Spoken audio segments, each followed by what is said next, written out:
So often we can be attached to the outcome, and it's like, okay, I want it to look this particular way. But often people find, and I've found this too, when I engage in that intuitive process, the outcome is totally not what I thought it was going to be. And it's like infinitely better than I could have even imagined. And so just the process of engaging with our intuition, I think, brings forth opportunities that we couldn't have thought of with our mind.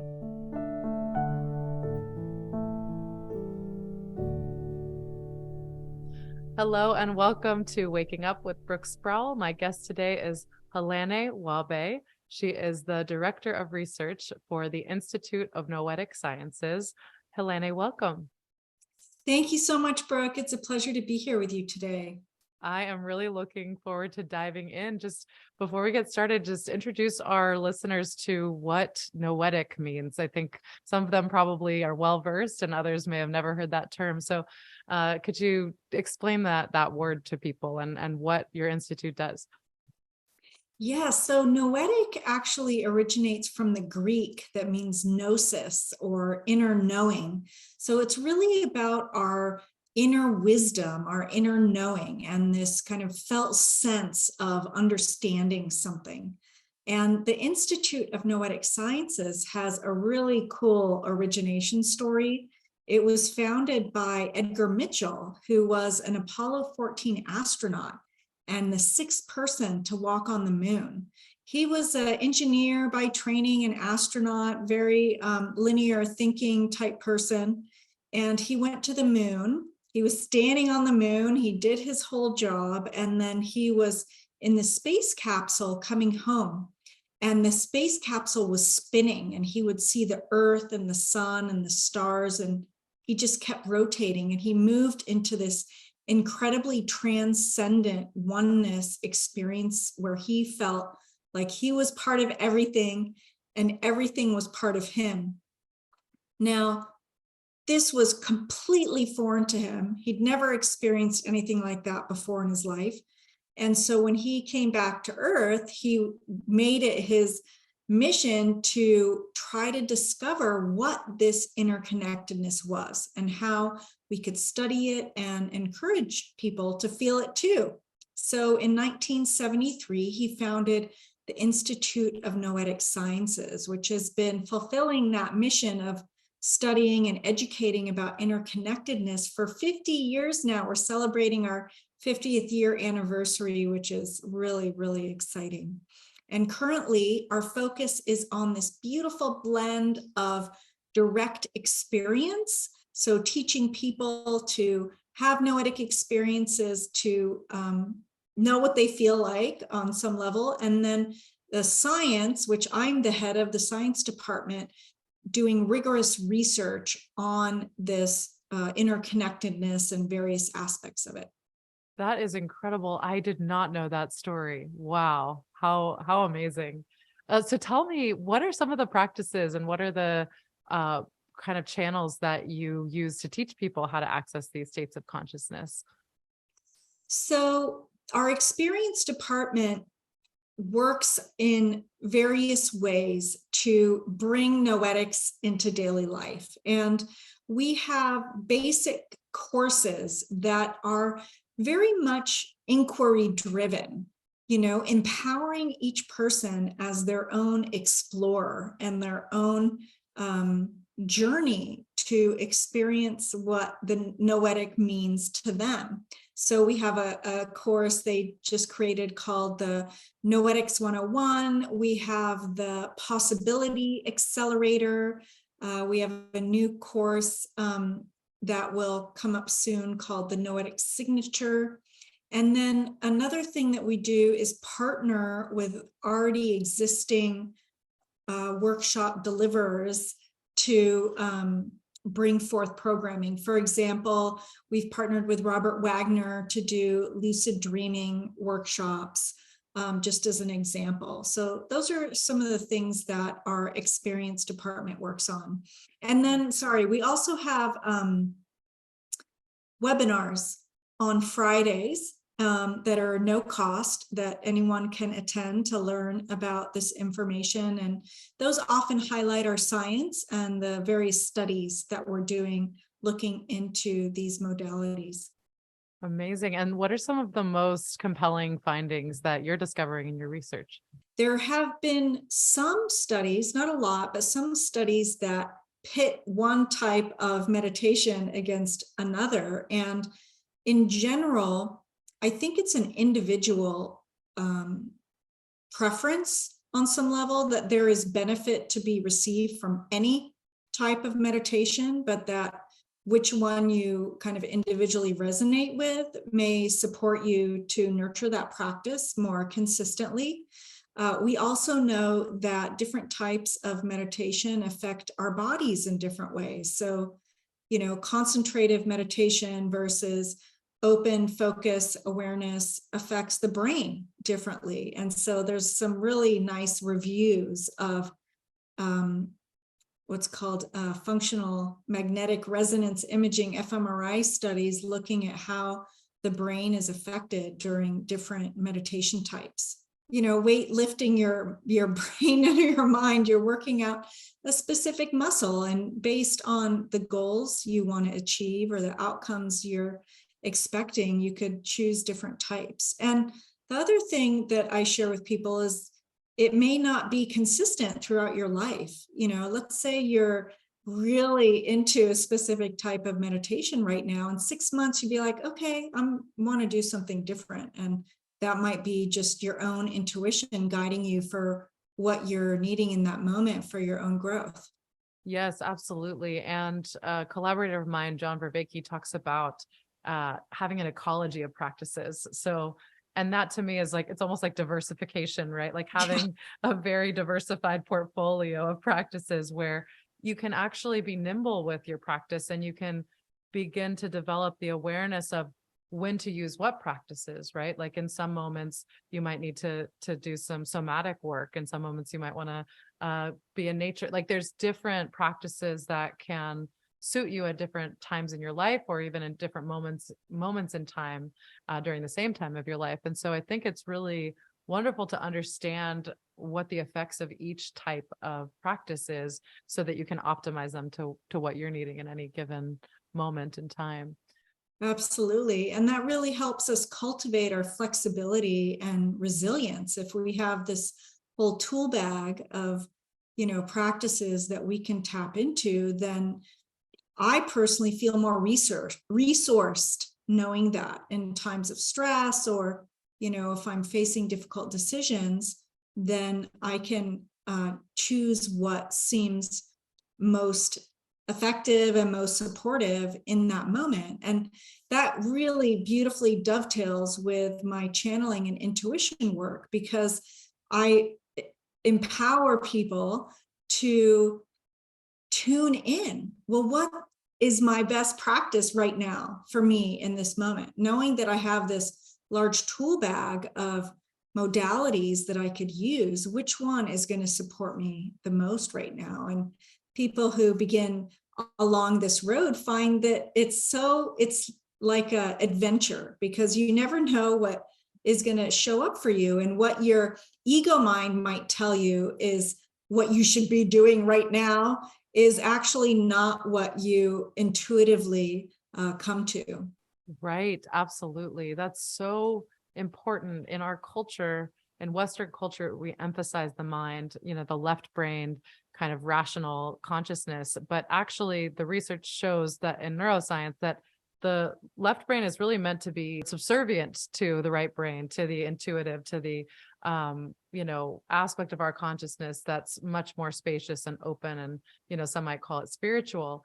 And we've inverted the paradigm, and in my experience as a psychotherapist, that inversion causes so much damage and self-alienation and difficulty navigating life through kind of an intuitive ability to trust oneself. Now, culturally, we also are seeing this other extreme that's happening too, where there's people who are kind of conspiratorial and overly trusting their intuition. But I think that's a reaction to this history of being told that everything should be logical, rational, and that in some ways that's just not working for people.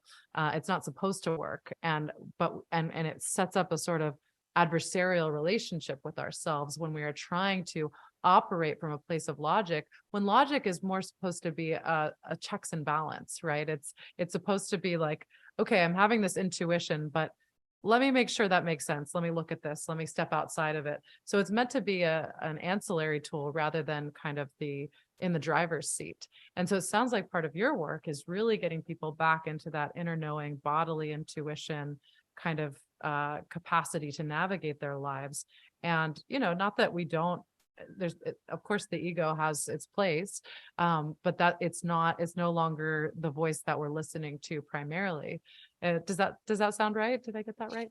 Absolutely. I mean, the intellect is a profoundly useful tool and is just so incredible that as humans, we have this astounding intellect that can support us in so many ways. And I think you're absolutely correct in the imbalance that we have been in historically in the West, and that there is, I think right now we're being called to come into greater balance with our right and left sides, with, honoring our intuition. Exactly like you said, doesn't mean you throw your intellect out the window. We must be incredibly discerning about the information that's coming in and where it's coming in from, and yet not giving one necessarily more power over the other. But I feel like we really thrive when there is a synergy between the intellect and the intuition.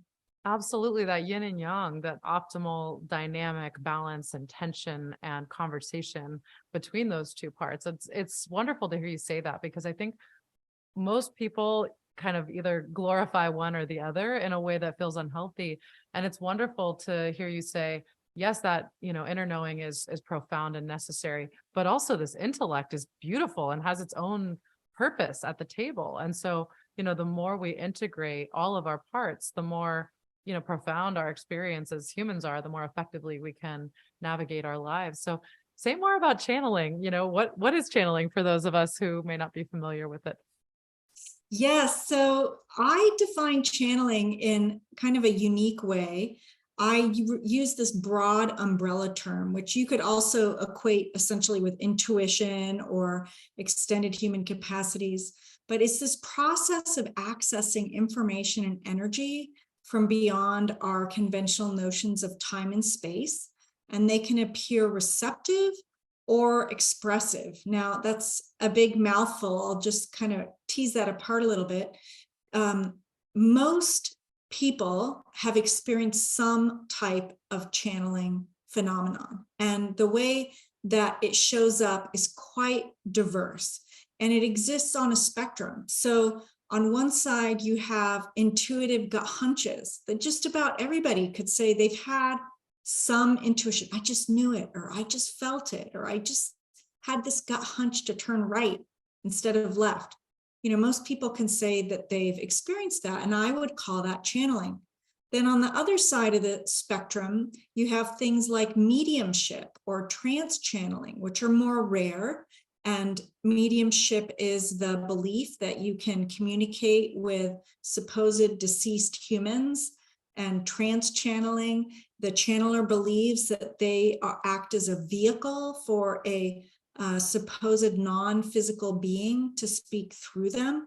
I also call that channeling. And then there's everything in between, like having a dream and then having that dream come true, or just somehow knowing what someone was thinking, who's like lives in the next state. You just got this impression of their mental thoughts, or just knowing what someone's feeling.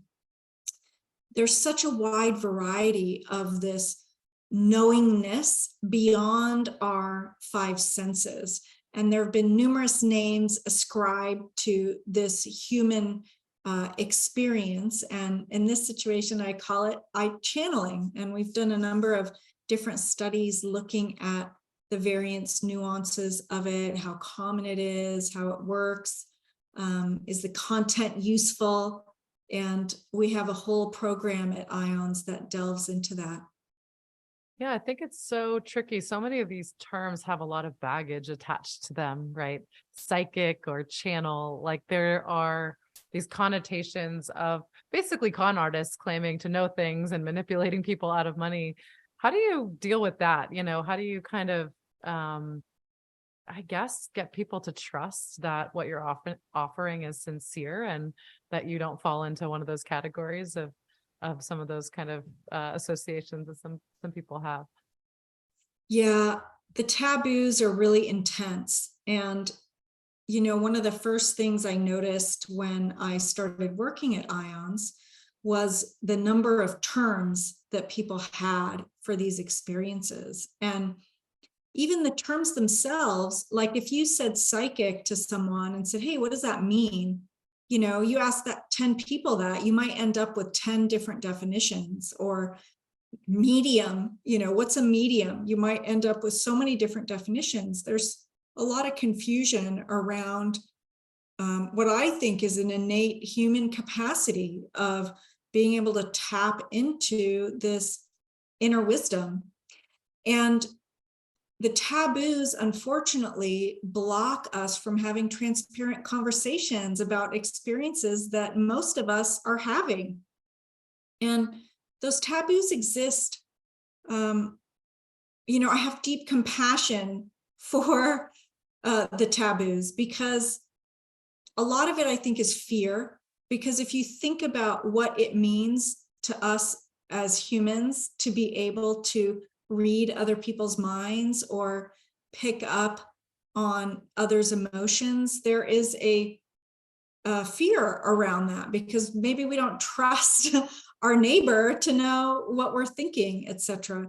And it also doesn't align with our current dominant paradigm. So materialism, or the idea that only the physical exists, is what is king right now. And it is shifting. We're kind of in this transition of moving from a materialist worldview to a post-materialist worldview that does allow for the non-physical to exist. We see that in cosmology and quantum physics, all these incredible experiments and research that has come true about our interconnectedness. Like you look at entangled photons and all of that research that we can get into if you want to. But before we move into fully this new worldview, all of these channeling experiences shouldn't exist. They're impossible according to a materialist worldview. So often the taboos are because people, it just doesn't, there's a disconnect. It's like, oh, that's impossible. So you are making it up, or you're having a hallucination, or there's some sort of mental health issue that's happening. And then the third major reason, I think, for the taboos is, humanity has persecuted people who have exhibited these capacities for millennia. And so I think there is this, ancestral PTSD, if you will. It's like, no, I'm not going to come out of the closet about being able to see colors around people, because I'm going to be harmed in some way. So Absolutely. that's what we're facing right now. And it's little by little that we can open that up. But that wasn't your true question. I'm going to get back to your question now, which is, how can you tell the difference between a charlatan and someone who's truly offering these gifts? And I think it is the same way you would discern any sort of good practitioner. So, you yourself are a therapist. How do people know if you're really good? You get recommendations, word of mouth. You're incredibly discerning about the information they give you to see if it resonates, if it's actionable, if it supports your well-being, or maybe it doesn't. And, we have this discernment in every field, that we try to engage with right now. There's bad actors, and then there's authentic, genuine people. So Right. we have to use the same skills. There are good dentists and bad dentists, and there are good Yes. psychics and bad Yes. psychics, good lawyers. I Yeah. mean, it's just like anything. And of course you hear about the edge cases, that are Right. extreme. And then there's this baggage because of our materialist paradigm, as you mentioned. So it makes sense that people have a little skepticism, and rightly so, in terms of, wanting to be discerning. I think one of the conundra of, our professions is that people who are coming to us are often in very vulnerable states, not always, but often. And they're actually in a state where their intuitive knowing is a bit compromised. And so they may not feel able to discern for themselves in those situations. So I hear stories all the time where people go to therapists for many years and they sort of defer to the person as the expert, even though something doesn't feel right with them. They kind of go, oh, maybe that's my problem. I better just stick with it. This person has these credentials. And so it's a little challenging when somebody is coming to someone for help to heal their intuitive system, and then they don't even possess the kind of capacity to navigate that in a way that protects themselves. And I think that's one of the ways that therapy gets a bad rap is because of that. And so I don't know if it's similar in your field, but I imagine there might be some parallels there. Yes, it's so important. I mean, I speak to this point quite a bit about this projection of authority outside of ourselves. And I think that's one of the beautiful gifts about the message of channeling is and noetic wisdom that, even if it does feel uncomfortable or very new or different, or you don't feel a sense of trust in your own inner guidance, that there is a path to help strengthen that. And that's not to say you don't get feedback from or support from people outside of you, but that you have your own inner compass that you can nurture and nourish and learn how to work with, that also gives you information to be able to support you. In the mediumistic and trance channeling field, you hear all the time, oh, this was channeled, or, oh, I got this from a medium, like everything that they say is true and should be acted on. It's like, no, no, no, no. Just because it comes in that form doesn't mean that you project your authority onto it. You still use your discernment to see if it's useful for you. Yeah, I like to see it as just one data point. If I'm Yeah. working with someone in energy healing and they're giving me feedback or messages, I go, okay, let me see how my system feels about that. Let me be open to that as a possibility without making it sovereign. And so Yes. so I love that about, not giving, we should never give away our inner authority. And yet I think there's a little bit of a challenge there too, because some of the spiritual life is about surrender and trust, and sometimes kind of letting go of our ego-based knowing, as we talked about earlier. And so sometimes, when you're apprenticing yourself to someone, there is an element of suspending your own judgment to an extent, though. I think there has to be that trust, and there always has to be some part of you that's kind of checking in and making sure that, that you're not going down the wrong path, because otherwise that's how people get, enrolled in cults. So Exactly. And there's always a reassessment, so just because you tune in and you said, yes, it's important for me to be working with this person, doesn't mean that that's true forever. right. You keep checking in a month later, something's not feeling quite right.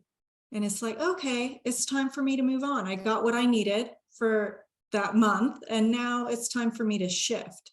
And, people often ask, well, how do I know if it's my ego mind just, giving me direction, or if this really is, my inner wisdom guidance? And I think it really is a practice. And yet, what I've found in my own practice and in hearing from others, that when you follow actionable wisdom, and it is really kind of your highest and next best step, that you will find greater ease, greater joy, synchronicities, opportunity, increased feeling of flow. And it's like you're taking this nice breath of fresh air. It's like, wow, okay, this is really moving. And when it is ego driven, it's like you're like hitting your head against a wall and it feels difficult and it's not working. And those are kind of those micro, those micro decisions to feel, okay, am I really like on this guided path or not? I love that. Yeah, I think that, you know, there are heuristics, and you're talking about some of the heuristics of how do we, know which is which. And for me, it's like what you're talking about in terms of the feedback and the experience of it, is part of how we discern. And part of it for me is also qualitative. It's like, I can tell when my mind is talking to me and when it's all up here. And I can, and so for me, the ego is often kind of thought based and in the mind, and the inner knowing, inner wisdom is more, it's not logical, it's more of a feeling, and a sensation, or something in the body. And so that's another heuristic that I use.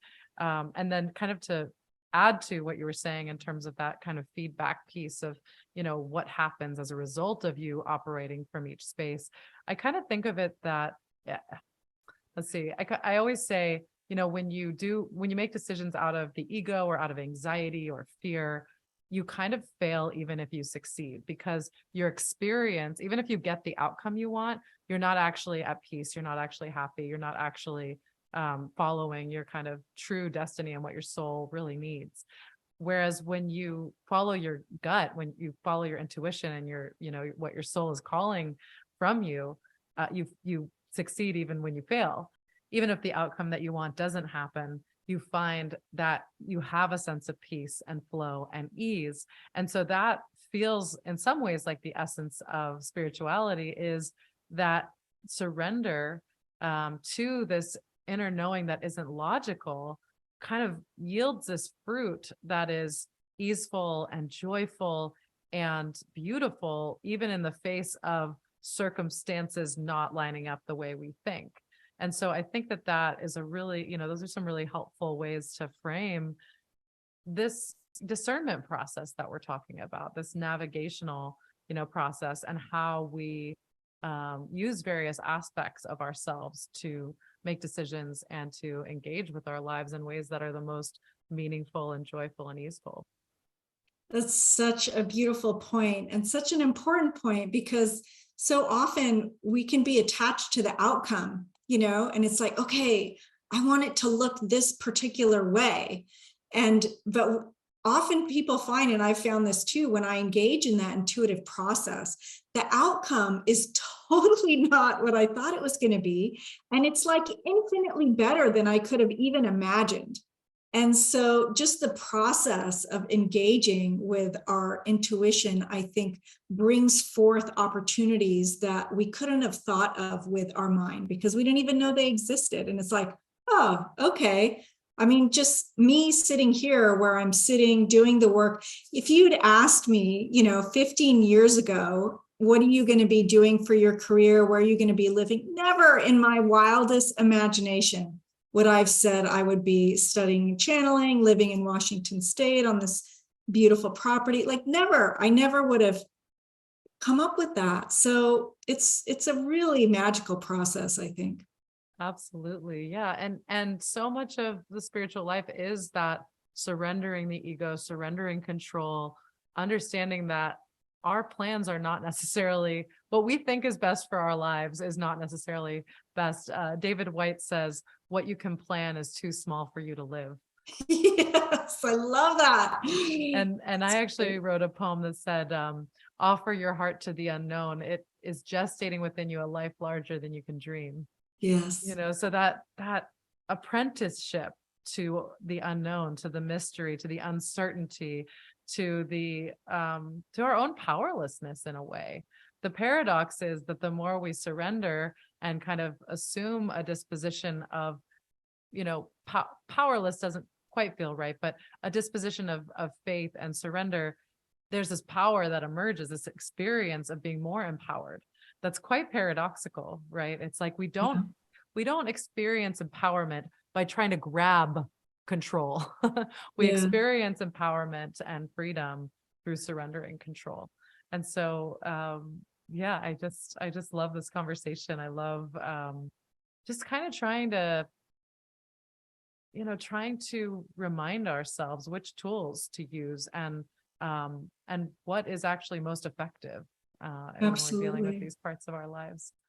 When people hear the word surrender, they can often feel really frightened or overwhelmed by that. And I know in my own path, that word really scares. It's like, well, what do you mean? How can you actually surrender and let go? And, just committing and intending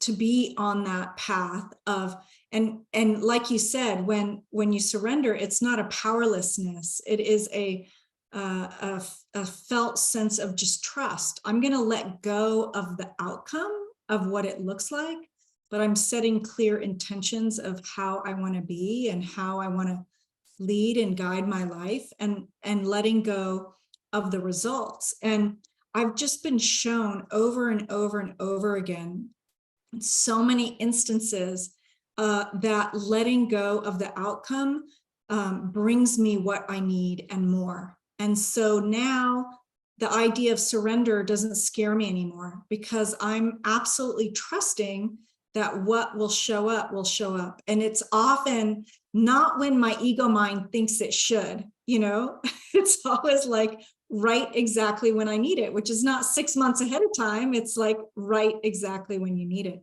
And so I guess what I want to share with the audience too is that you can do micro practices of surrender, with a simple commitment and intention around, some simple decision in your life. I don't know, like what you're going to have for dinner, or where you're going to go with your friend. There's ways to, with intention, clearly say, I want to practice this in some small baby step way so that I can exercise my trust and surrender muscle. That it doesn't have to be this big, huge thing or big life decisions. It's funny that you said that, because that was exactly what I was thinking, is this is a muscle that's built over time, Yes. with practice that gets stronger and stronger. And so you start small and then you start to see kind of the results, and then you can trust it more and more. Yes. So wonderful. Well, it's so wonderful to have you today. Thank you so much for your time. Any final words for before we say goodbye? I would just like to inspire and invite the audience to get really curious about their own intuitive capacities, if you haven't already. And just maybe if it's a minute or two a day, just sit in quiet and be inquisitive about what your specific channeling abilities look like. Do you feel it in your body like Brooke does? Do you see colors? Do you have intuitive dreams? What does it look like for you? And have fun with what you get. I love that. Well, thank you so much, Helané. Wonderful, wonderful being with you today. And please like, comment, or subscribe to Waking Up here. And check out the Institute of Noetic Sciences for more information on Helané's work. Thanks so much. Thank you.